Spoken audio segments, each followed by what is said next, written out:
Hi, Rosie Malidi here from Life is Short magazine, and today I want to introduce you to a person I met in New York recently, and her name is Josephine Billa, and she brought me nightclubbing and doing all sorts of things after a course, and we had great fun together and great laugh. And she's one of these people that you meet and you go, wow, what a positive person, full of energy and full of life.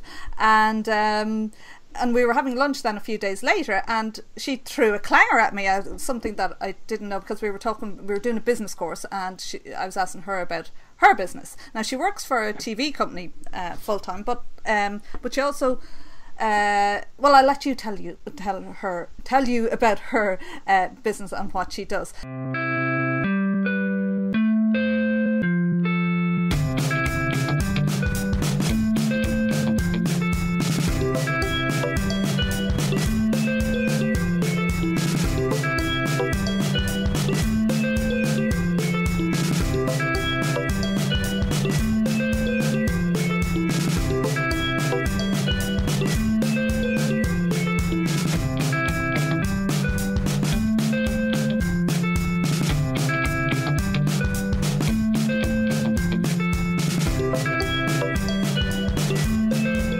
Josephine, you're very welcome.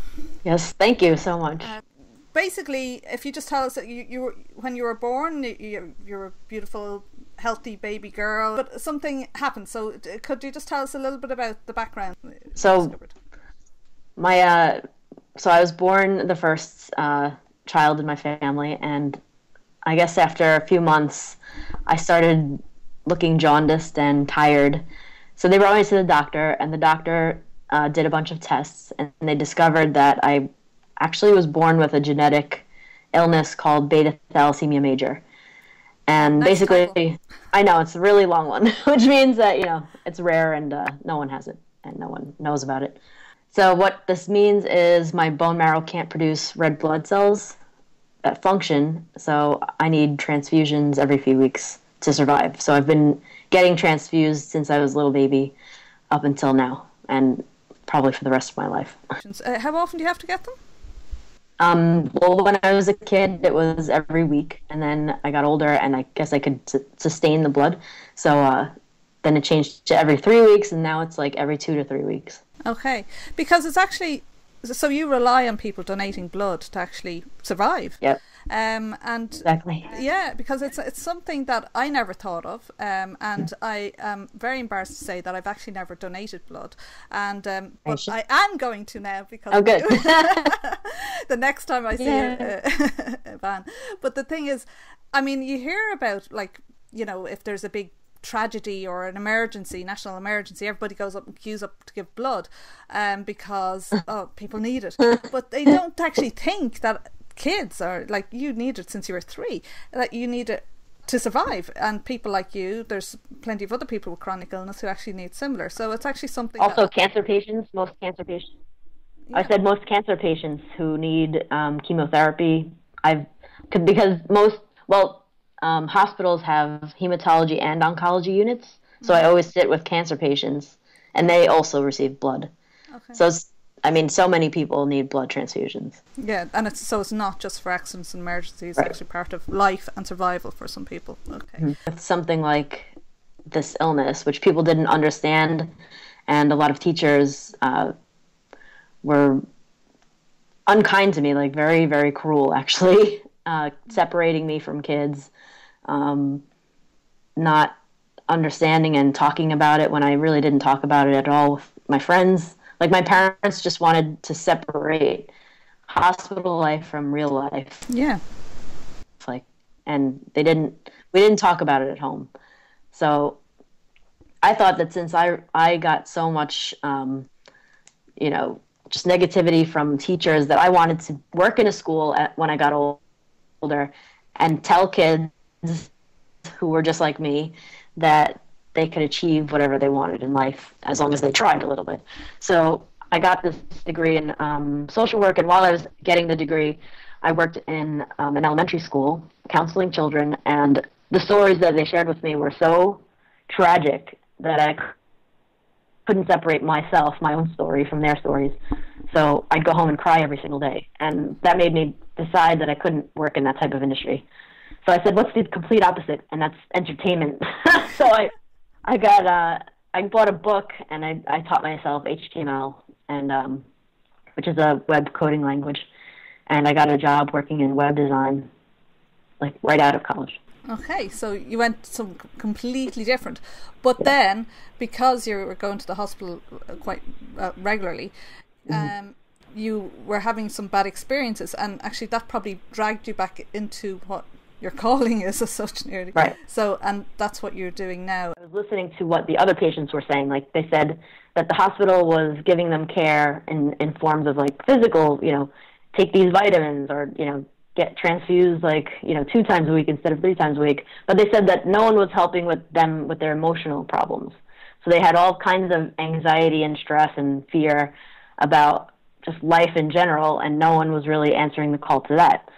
So I thought, since I had all this training, and I've experienced and taught myself so much, like how to get through all this, the adversity, then maybe I could start a blog and help people answer that. Okay, so you started a blog to actually help people with the emotional side of things. Mm-hmm. And when did you start that? Was it? Actually, I started it. I don't know if you know Chris Carr. She's a cancer thriver. Okay.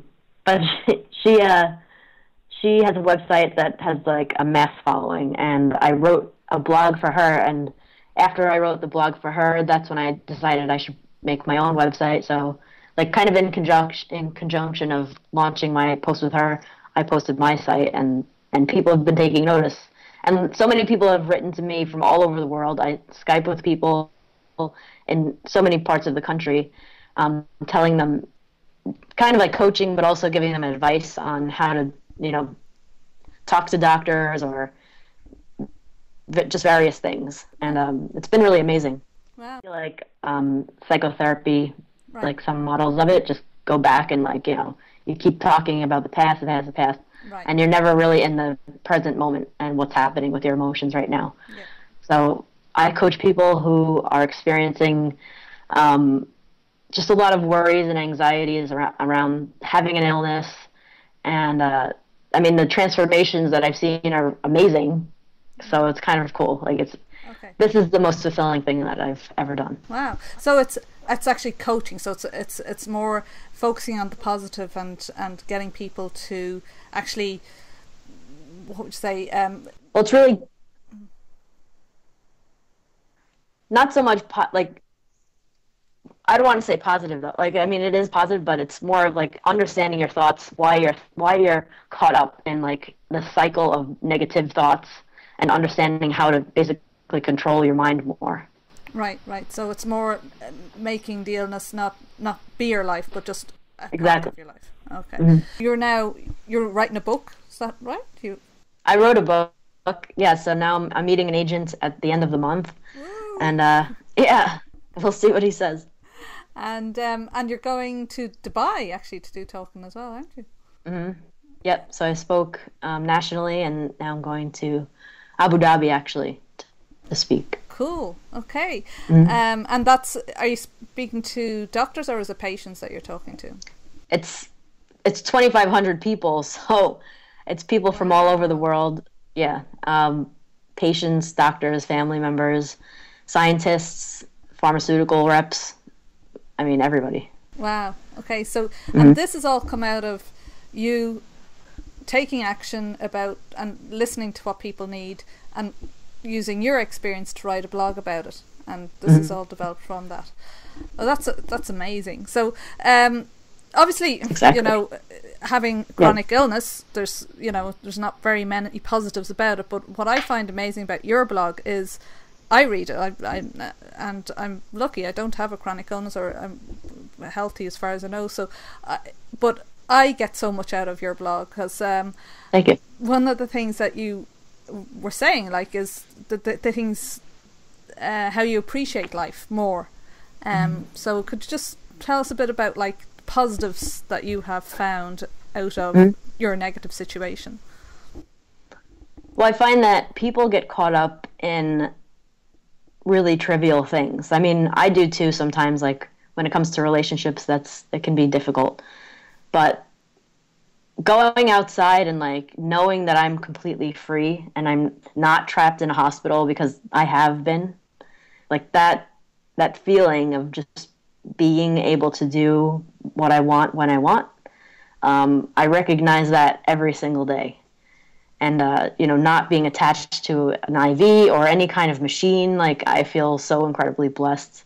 And it's just that I think I've seen so many things, like really horrible, tragic things that most people never ever see in their lives. So it's made me kind of slow down and step back and understand why it's important to not obsess over, very trivial things. And I think you were saying, and to appreciate the little things in right. life as well. Exactly.